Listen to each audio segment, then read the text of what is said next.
Good afternoon, everyone. Thank you for joining us here today. My name's Hardave Birk. I'm with Rogers Communications, and I'm excited to introduce our keynote speaker this afternoon. I grew up in the beautiful province of Alberta and know personally it's one of the best places to make a life in Canada. Alberta is and has been one of Canada's fastest growing provinces for a number of years, and really the last few decades. Alberta's created a great environment for investment, and it's one of the best places for companies to build in this country. While historically it's been Canada's energy leader, Alberta's also a technology and startup leader in our country. Rogers is proud to play a role in helping foster the innovation economy in Alberta, whether it's through initiatives like the Rogers Think Lab, which works with innovative startups, Cable Labs North in Calgary, which is researching cutting-edge technology advancements to bring you faster internet, or the 5G Discovery Zone, designed to help foster real-world applications for 5G in Alberta. We've expanded our 5G network in the province by over 40,000 square kilometers in the last year and a half, and we've done that by investing in jobs and in infrastructure in Alberta. It's one of the most important centers for our company in this country. And like many businesses, we recognize Alberta is a place you need to be. Our session today is going to be a fireside chat hosted by Brian Lilley from Sun News, and he'll be joined in conversation by someone who really needs no introduction to this crowd and has spoken at the CSFN conference a number of times over the years, Alberta Premier Danielle Smith. Premier Smith was sworn in as the 19th Premier of Alberta in October 2022 and represents the riding of Birk's Medicine Hat in the Legislative Assembly. She's had a lifelong interest in Alberta public policy and in finding the right balance between free enterprise, individual freedoms, and the role of government. Between stints in politics, Premier Smith worked extensively in the media and business, most recently as president of Alberta Enterprise Group and as a radio host. She holds degrees in both economics and English from the University of Calgary, and I'm really looking forward to both her speech and the conversation this morning. So please, without further ado, help me in welcoming Premier Danielle Smith.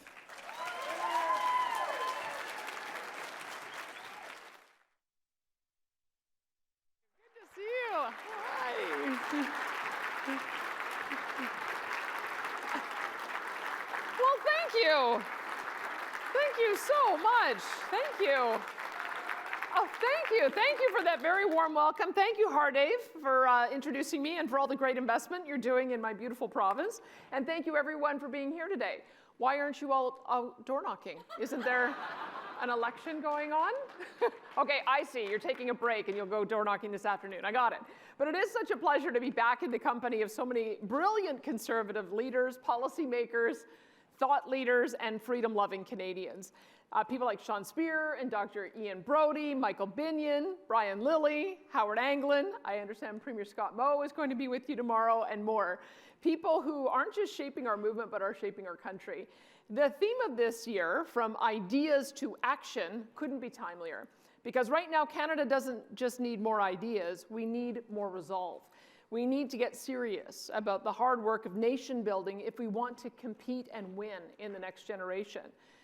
It should go without saying, but let me say it. Canada is worth fighting for, but there are immediate actions that we have to take. Yes. There are immediate actions we have to take to ensure that Canada is a strong, prosperous, and independent nation. Canada must be a nation that defends itself, that builds things, that cares for its people, particularly its most vulnerable, that powers itself, that trades with the world, that invests in the future and wins. Unfortunately, for too long, Canada has drifted. We've coasted on past accomplishments, relying on the strength of our neighbors and the goodwill of our allies. We've been complacent while the rest of the world has gotten faster and more competitive. And today we face a new threat, one that has awoken us from our slumber and forced us to take a very long and hard look in the mirror. And that, of course, is the unjustified tariffs placed on Canada by United States President Donald Trump. To be clear, the tariff situation we're facing right now with the United States is unacceptable. One hard lesson that we have learned from this unfortunate experience is that we have to do more to build our nation right here at home. As I speak, our country stands at a once-in-a-generation crossroads. At the same time, we're experiencing unprecedented consensus among Canadians nationwide that we cannot squander. Just last week, Nanos polling showed that 77% of Canadians now support building a new west to east pipeline. Yeah. So, what do we do now? How do we meet the moment? And the answer is simple. We build, and we build fast, and we build big, and we build now.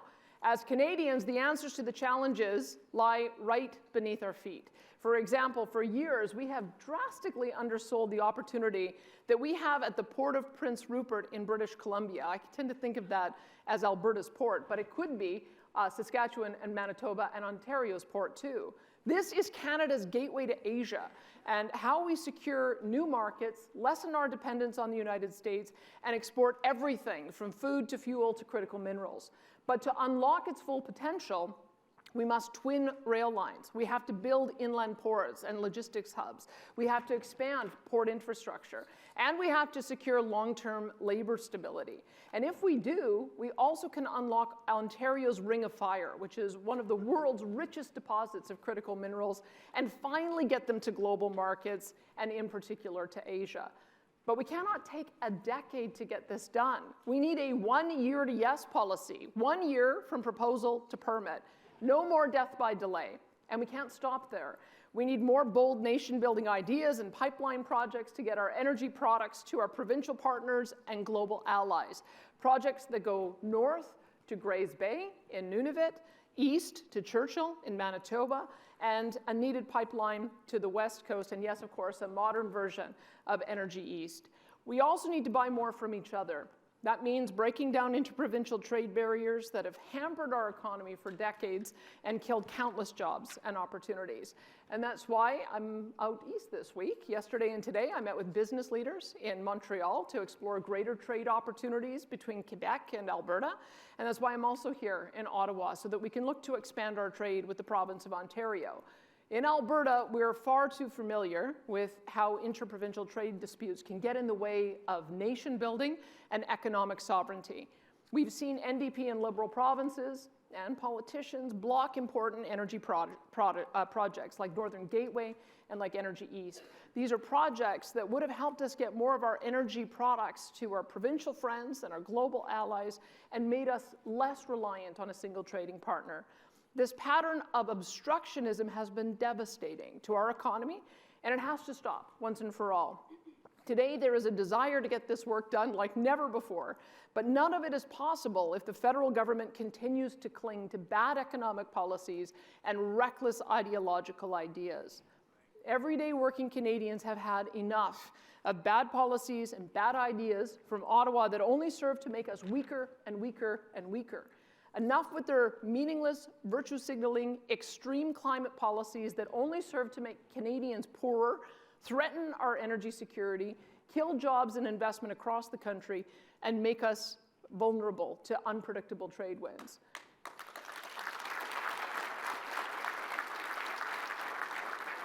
These policies are not progressive. They're the very opposite. They're regressive. They take us backward, not forward. We cannot let Canada continue to be managed into mediocrity. We must take action to strengthen our country and create lasting prosperity for generations to come. That means building pipelines and ports and power grids, not just writing press releases about them. That means developing our resources, oil, gas, uranium, potash, agriculture, and yes, critical minerals, because global security depends on Canadian production. And that means competing in the AI race, not regulating ourselves into irrelevance. And that means building up our military to ensure we can defend our sovereignty, meet our NATO obligations, and hold the line in the Arctic and abroad. And that means finding new trading partners, which is why I'm also headed to Japan and South Korea later this month to make the case for Canada and Alberta exports. Canada cannot afford to be weak, not now and not ever. It is time for us to grow up and start acting like a strong, independent, and sovereign nation that we know and love. Just like when Sir John A. Macdonald built the Canadian Pacific Railway to unite a young Canada, we too must once again focus on new nation-building projects that unite our country and secure our future. And Canadians will always, always, always rise to the challenge. We are builders, we are innovators, we are patriots. So every Canadian watching what's happening today, let me say this: there is a better path. The choice is ours. We can be weak or we can be worthy. We can be divided, or we can be determined. We can be complacent, or we can be strong and free. I choose strong and free. How about you?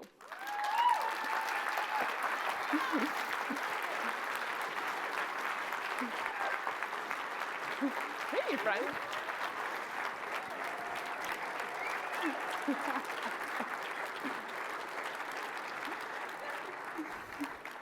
That was a bit of a rah-rah Canada speech there. I heard you didn't like us anymore. I showed Brian my latest manicure. I got red painted toenails. I told him I'm Team Canada right down to my toes.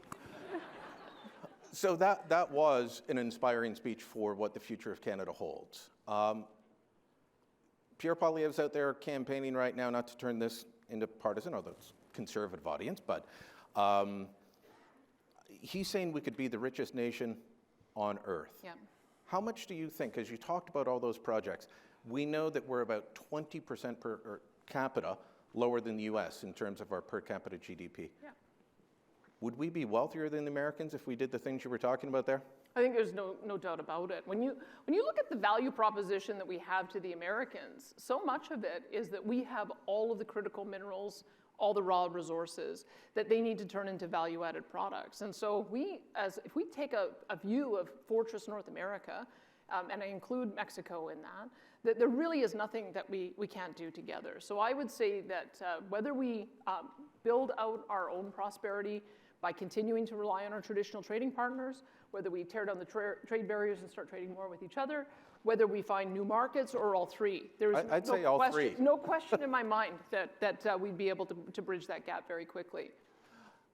In terms of refining capability, right now we ship south because of a lack of other alternatives, but we also have not increased refining capability. Is that something that you're working on as Premier to get more refineries in Alberta, or does it just make more sense to ship it to Asia, to ship it to the United States? Well, I think we need to do more processing, generally speaking. I mean, one of the things that I think we should be alarmed by about China's dominance in critical minerals is that they really have locked up not only the raw materials, but also the processing capability. And part of the reason is that they've subsidized it so heavily that they've made it uneconomic in our countries to do that kind of processing. But we have to invest in that, because otherwise we'll be completely dependent on Chinese supply chains for some of these critical minerals. So I think we have a big opportunity there. What we've learned when it comes to refining is that it makes the most sense to refine closest to the market where your product is going to. So it makes sense for Alberta to produce it, but it makes more sense for Sarnia to refine it, or for refineries in Quebec to be able to refine it. So it could well be that if we can find a pathway to an energy east, whether for oil or more refineries in Canada, but not necessarily in Alberta. Yeah, I would say that that's again the value proposition that we have. If we can develop it in Alberta, put pipeline in the ground using Quebec and Ontario steel, and then be able to have refining capacity closer to the market on the East Coast, that's probably the best way that we can leverage our respective strengths.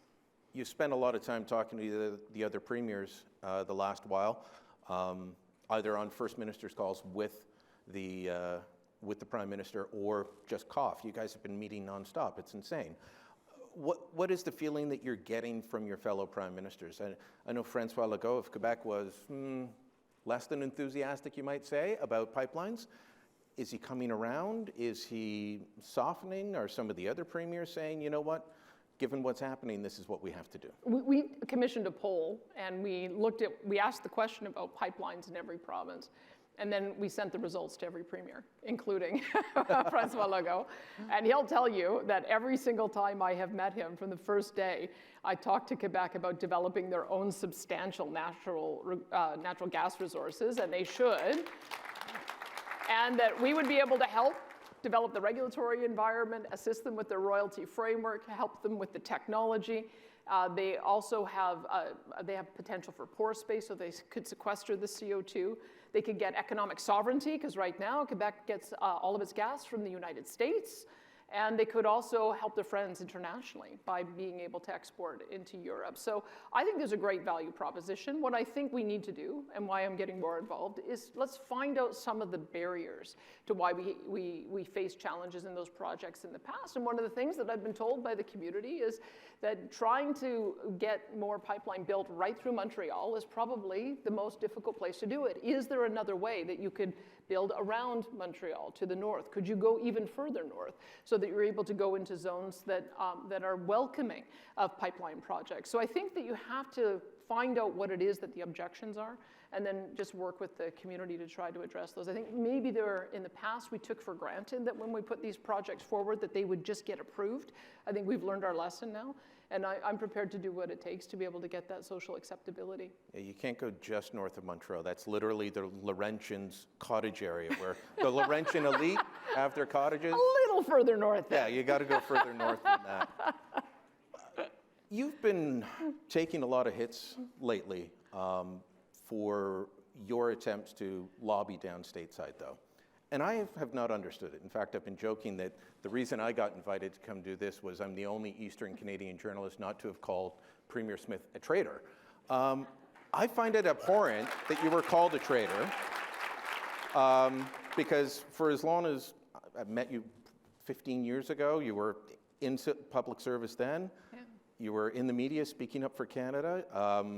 You're in public service now. How did it feel to have people with big names and national platforms using a word like that for you? I didn't notice. Was there negative coverage? I actually get so many positive people coming up to me when I'm in the airports or when I'm in my home province. I guess the way I look at it is that you have to meet people where they are. I believe in diplomacy. I guess that's the difference. You can have a good cop, bad cop approach. I prefer to be the good cop. I know that this is a 100-year-plus relationship that we have with the Americans. It's going to persist for 100-plus years longer, and we have to make sure that we still have a relationship after this skirmish. Sometimes when you have the kind of integrated economies we do, there's going to be irritants. But if you don't keep the lines of communication open, then I think it has the potential to really get out of control. And I want to just make sure that we constantly have a relationship with the United States. I want to make sure that the influencers in the United States, the ones that we know are allies, like Ben Shapiro, when he goes on to his platform and he says that tariffs are a terrible thing, that has a lot of weight to it, and I think it's very influential. That's the reason why I do it, is we find our friends and allies in the United States who will make the argument to Americans in a way that we can't, and then hopefully be able to change hearts and minds down there in the administration. Yeah, Ben has long been an ally of Canada. I spoke to Breitbart Radio a little while ago as well, and there are people there who get it. Joe Rogan. So talking actually gets results. Imagine that. Yeah. So, can I tell you one of the things that I did tell them when I went down is I know that the president likes to talk about President McKinley as sort of his model for why tariffs, in his view, works. But if you go back and look at the rest of the story there, in 1890, before McKinley got into the presidency, he brought through his major tariff reform. And then in the 2 years following, in the midterms, there was almost a 100% reversal in the House of Representatives. They lost 96 seats and the Democrats gained 96 seats. And so that was my warning to them, is that you have to look at what the downstream consequences are of the decisions. And we're already seeing it. We're seeing it in the stock market. We're hearing it with the stories that are being told by various members of the public who are selling, or various businesses who are trying to sell their product to the public. And those are the voices that are ultimately, I think, going to turn the tide. And so the question will be, do the Americans learn the lesson of what tariffs actually do to their country and the global economy early and switch course? And I think you have to keep on making those arguments to be able to get that reversal. Well, I'm sure it hasn't escaped your notice that oil is down, what is it, 20% in the last couple of weeks? Yeah.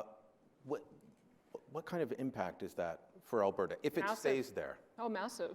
I mean, we had already anticipated, we need about a $74 WTI for our budget to balance. And so we had to estimate that this year it might average 68. with a very large differential of about $17. And that in alone would give us a $5 billion deficit. So you can imagine that these prices persisting would be far worse. I mean, we've seen this before. We've had differentials as high as $30. $30 between WTI Western Texas and Western Canada Select. So, but we've also had massive deficits in the past. And so, yeah, we're not. I mean, we want to see some stability return. We want to see some stability return to oil pricing, some stability return to the global economy. But there's no question that everyone is hurt by this tariff war. You mentioned Grays Bay. Yeah. Not many people talk about Grays Bay, and I remember first time I heard it was from a person in the Biden administration complaining that we just wouldn't get it done.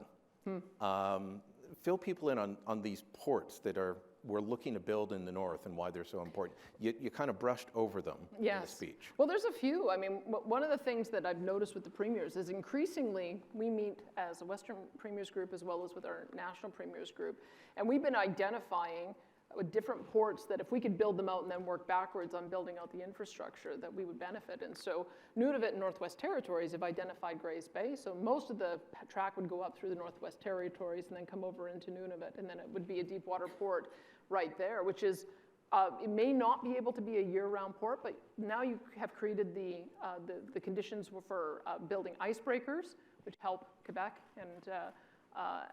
and British Columbia, which also would be able to, which are in the shipbuilding business. It would allow us to be able to put potentially another NORAD joint base in that same area so that we could have some Arctic security.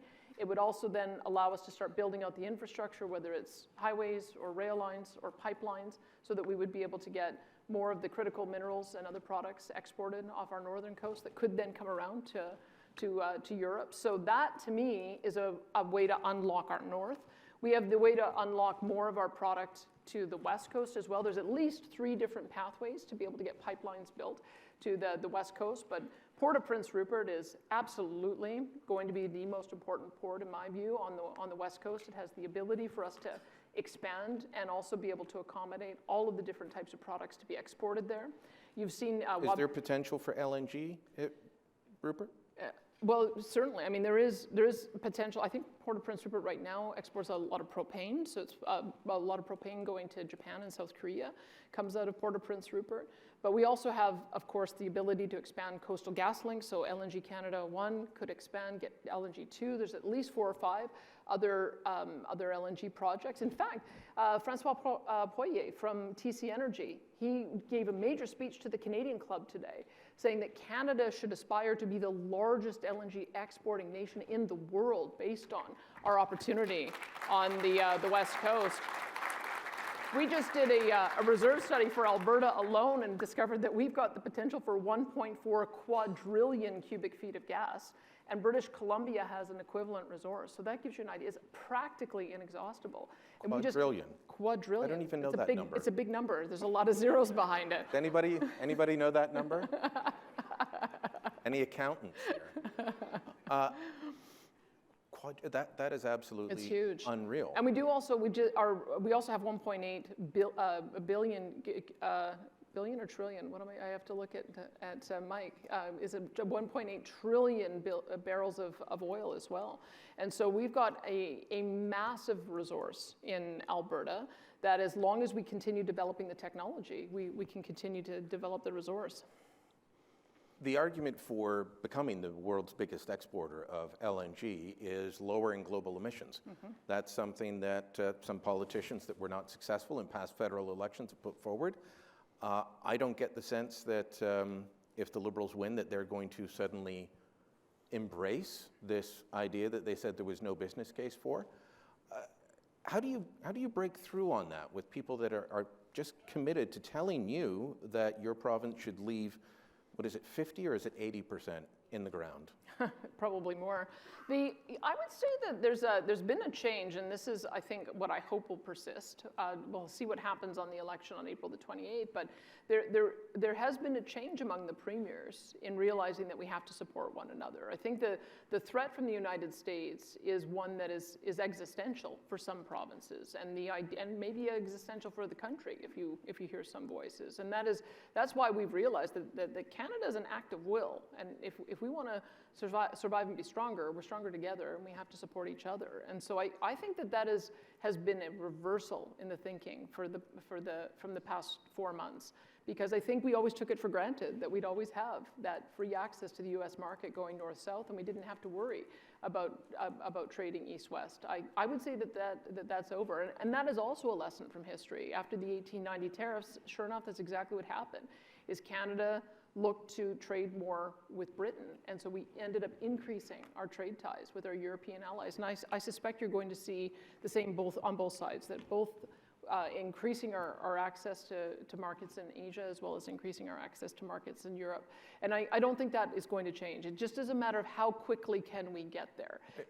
Because I can tell you, again, when we built the Trans-Canada main line, it took 2 years to do. And now it takes 10 years to get a permit. So that's what's going to have to change. How is it that we were able to build massive infrastructure projects in a year or 2 or 3, 100 years ago, and yet we can't even get through a regulatory process in that same amount of time? And that, I think, has got to be the active will on the part of all the governments to address that. Well, at least the two that are viable contenders for winning are both saying that they will reduce permit times, different strategies, but at least they're both saying that.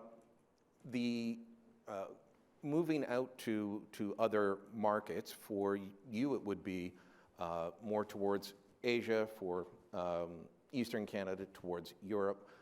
How easy is it for you to get people in business in your province to look elsewhere? Because the free trade deals are already there. Mm-hmm. We just haven't taken advantage of them. We're still in TPP, or whatever they changed the name of it to. We've got the European Union trade agreement, unfortunately not quite one there with Britain yet. So how tough is it to get people to say, look over that way, as opposed to, well, I can just look south and it's easy? I think proximity is always going to be the determinant of who your strongest trade partner is, because when you have lower transportation costs, it just makes you more competitive. But that being said, I think what we have to do is ensure that we've got a functioning infrastructure that leads from, whether it's rail onto the ports, or whether it's transportation by truck. We don't have those efficiencies right now. You can't load up a load in Port of Vancouver and drive it seamlessly across the country without running into provincial trade barriers that have different rules for different weights and different axles and different color flags. Like, that is a problem that we've got to solve. We also have to, quite frankly, have a conversation with our unions. We have had how many port strikes, east and west? How many rail strikes and threats, east and west? How many airline strikes with both of our major airlines? And that is the kind of thing we're shooting ourselves in the foot in trying to find those international markets. If companies cannot have the certainty that when they deliver something to a terminal that it's going to get delivered, or internationally that when something gets delivered to a port that they're not going to be sitting out in the water for days or weeks or months. That is going to be a real challenge for the next federal government, is to sort that out, because that is, I think, if we can open up those kind of trade lines, then that is what's going to create that certainty and that opportunity. We've only got a couple of minutes left, so one quick question on beef, and then I'll get you to wrap up. I've never understood why Canadian beef isn't sold around the world as Canadian beef. A lot of what we produce ends up in American slaughterhouses. It shows up as product of America. Is now the time, and you've got a lot of ranchers in your province, is now the time to make the world say, oh, Canadian beef or Alberta beef, that's the best stuff, I got to get it, instead of Australian or Japanese, what have you? I think there always is that opportunity. I mean, I don't know about you, I've doubled my beef consumption. Yeah. I have half a cow being delivered on Sunday. I can hardly wait. I'm sure. Yeah, it's going to be some heavy beef happening over the course of the next year. But we do also. This is, I guess, one of the issues that we have as a country. Really, is that we have been accustomed to providing the raw materials, and that includes cattle and grain, and then it gets upgraded in the United States. So it would take some effort for us to develop those new trade lines. That's why I'm saying that. It's got to be all of the above. We've got to maintain a strong relationship with our U.S. counterparts, and quite frankly, at the moment, it looks like we're going to have an early renegotiation of the Canada-U.S. Free Trade Agreement. That is positive. I haven't heard the U.S. President say anything about stopping beef going across the border, so maybe the message has gotten through there.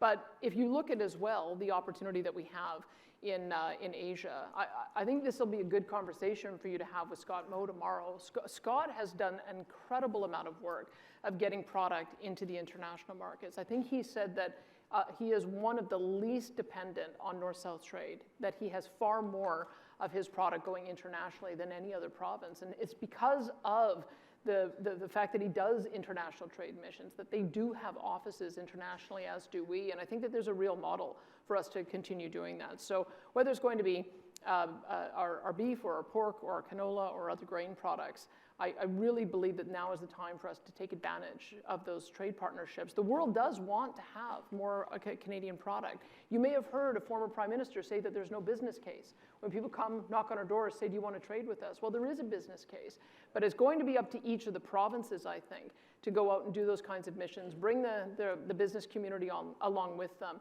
and for us to just realize that we are a pretty special place. We have everything that the world wants. And we've got to go out there and make sure that they know that we're prepared to do trade with them. Last word to the audience. You said Canada's worth fighting for. What can everyone here do to fight for Canada?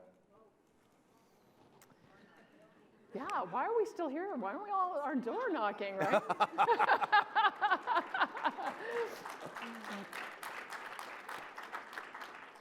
I think that the main thing is hold politicians to their promises. We're hearing a lot of promises during this election campaign. I think we all know you're not going to be surprised who I'm voting for, but we're hearing a lot of promises coming from other political parties because they're trying to capture the mood. The mood right now is to be on Team Canada. The mood right now is to fight for Canada. And I think after the election is over, we've got to make sure that there isn't any regression, that there isn't any of, oh, I told you that just to get elected and now we're not going to act on it. We have to act on it. This is our time, and it's a very narrow window to be able to lock in, I think, on this national consensus. And so just make sure that you're making the phone calls, especially to your friends in Ontario and Quebec. For those of you who are from Alberta, I know that they've got an Alberta corner here, but make sure everyone knows that this is a really important election. And I think that Pierre Poilievre, quite frankly, is the one with the credibility to take us there. So if you can, anything you can do to help get him over the finish line, I think that now's the time. Premier Smith, thank you very much.